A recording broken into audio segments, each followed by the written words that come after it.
जहां न पहुंचे नजर वहां की है हमें खबर। अब देश विदेश की खबरों से रहिए ना बेखबर। अब आपकी आवाज पहुंचेगी आला अधिकारियों तक। हर क्राइम पर होगी हमारी नजर। दोस्तों, मैं मुशादा वासी और आप देख रहे हैं WT न्यूज यानी वारिस टाइम। उत्तर प्रदेश के बरेली शरीफ में एक नया मामला आया है जो कि हैरत अंगेज मामला है कि किसी मुस्लिम की जनाजे की नमाज के बिना उसको दफन कर दिया जाए। ऐसा क्यों हुआ दोस्तों? तो उसका रीजन जानने को जब मैंने जाना तो पता चला कि एक लड़की थी जिसने अपनी शादी दूसरे धर्म के लड़के के साथ कर ली थी और वो वहां से चली गई थी। कुछ दिन के बाद उसका इंतकाल हो गया तो मायके वालों ने क्या किया कि उसकी मिट्टी अपने घर ले आए और जब इस्लाम के तरीके से रस्म रिवाज से उसको नहलाया गया, गुस्ल दिया गया और जब जनाजे की नमाज पढ़ाने की बात आई तो दोस्तों किसी ने उसके जनाजे की नमाज नहीं पढ़ी, पढ़ने से इनकार कर दिया।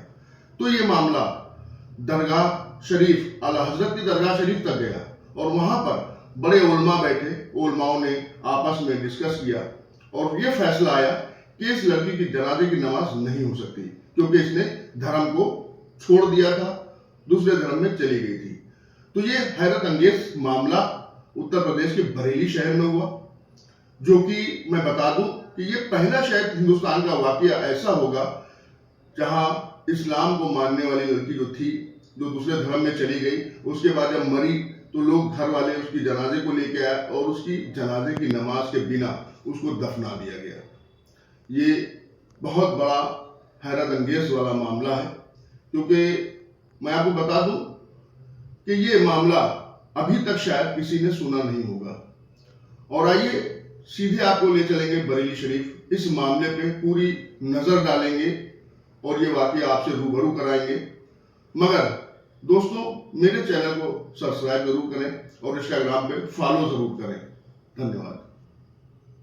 साल पुराना कब्रिस्तान होगा। कल एक चौंकाने वाला मामला हुआ है बरेली में। बरेली क्या, अगर हम पूरे मुसलमानों की बात करें तो मुसलमानों में शायद ही ये जो मेरे पीछे आप कब्र देख रहे हैं ये पहली कब्र होगी जिसका नमाज जनाजा नहीं हुआ है। इसे नमाज जनाजा के बगैर दफन किया गया है। एक लड़की थी जिसने अपनी मर्जी से एक दूसरे संप्रदाय के लड़के के साथ शादी की, उसके बाद उसकी अचानक मौत हो जाती है। मौत होने के बाद उसके घर वाले उसकी बॉडी को अपने घर ले आते हैं, यानी उसकी बॉडी मायके में आ जाती है। इस मामले को लेकर मोहल्ले के लोगों ने एतराज़ जताया क्योंकि ये दूसरे संप्रदाय के लड़के के साथ चली गई थी। ये लड़की मुस्लिम थी, लेकिन चूँकि दूसरे संप्रदाय के साथ चली गई थी, इस वजह से मोहल्ले वालों के एतराज़ के बाद ये मामला तूल पकड़ता गया और जो वहाँ पास में मस्जिद है लड़की घर के बराबर में, जो वहाँ के इमाम हैं, नमाज जनाजा पढ़ाने से इनकार कर दिया और जो पलंग मस्जिद से जनाजा ले जाने के लिए लेकर आया गया था उसको भी वापस बुलवा लिया गया था।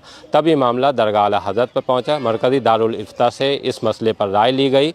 ये पता किया गया कि शरीयत का हुक्म क्या है। शरीयत का हुक्म सामने आने के बाद ये साफ़ हो गया कि कोई भी इमाम नमाज जनाजा नहीं पढ़ाएगा क्योंकि लड़की मुर्तद हो चुकी थी। ये हुक्म है, ऐसे लोगों का नमाज जनाजा कोई इमाम नहीं पढ़ाएंगे।